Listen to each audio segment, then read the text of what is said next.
What is finance? Finance क्या है? Finance का हिंदी अर्थ वित्त होता है।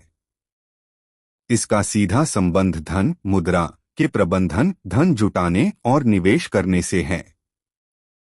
फाइनेंस के प्रमुख 4 प्रकार है। व्यक्तिगत यानी पर्सनल फाइनेंस।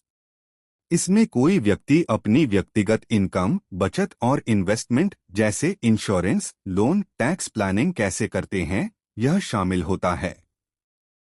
2 व्यावसायिक या कॉरपोरेट और बिजनेस फाइनेंस। कंपनियों या बिजनेस द्वारा अपने लक्ष्यों को प्राप्त करने और लाभ कमाने के लिए पूंजी जुटाने और निवेश करने की प्रक्रिया को बिजनेस फाइनेंस कहते हैं। सार्वजनिक या पब्लिक फाइनेंस। इसका संबंध सरकारों के वित्तीय मामलों, बजट, कर, टैक्स प्रणालियों और सरकारी खर्चों से होता है। We will discuss in detail about each of the 4. Personal finance. Personal finance का मतलब है अपनी कमाई, खर्च, बचत और निवेश को सही तरीके से मैनेज करना।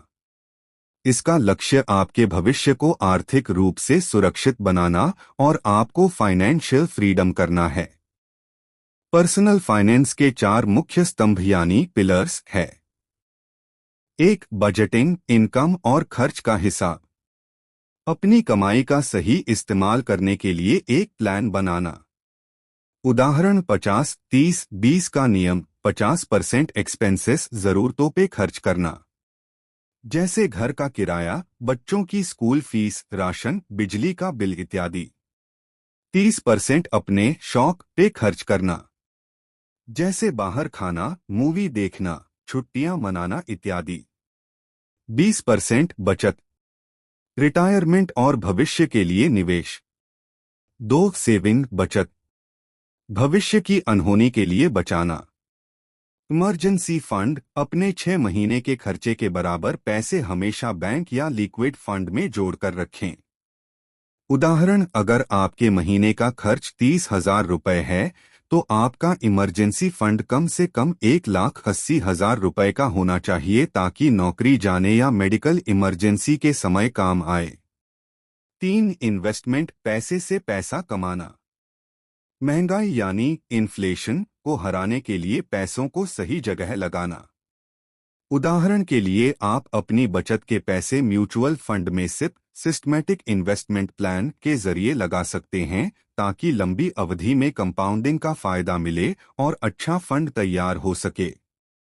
4. कर्ज प्रबंधन मतलब डेट मैनेजमेंट, उधार का हिसाब। कर्ज, लोन को समय पर चुकाना और खुद को कर्ज के जाल में फंसने से बचाना। 40% का नियम, यानी आपकी टोटल कमाई का 40% हिस्से से ज्यादा लोन और ईएमआई नहीं होना चाहिए। उदाहरण, यदि आपकी मासिक आय 50,000 रुपये है तो आपके घर और गाड़ी की ईएमआई मिलाकर 20,000 रुपये से अधिक नहीं होनी चाहिए। 3. जरूरी फाइनेंशियल सुरक्षा, कवच, हेल्थ इंश्योरेंस। परिवार के लिए एक अच्छा मेडिक्लेम प्लान रखें ताकि बीमारी के समय अस्पताल का भारी बिल आपकी सेविंग को खत्म न कर दे। टर्म इंश्योरेंस, परिवार के कमाने वाले सदस्य का टर्म प्लान होना चाहिए। कर यानी टैक्स प्लानिंग, आयकर बचाने के लिए ईएलएसएस, पीपीएफ और ईपीएफ जैसे विकल्पों का सही इस्तेमाल करें।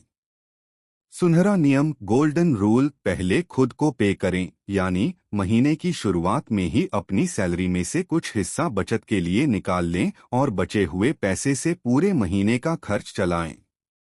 मिलते हैं अगली बार एक नई जानकारी के साथ। तब तक के लिए कीप सेविंग, कीप स्माइलिंग।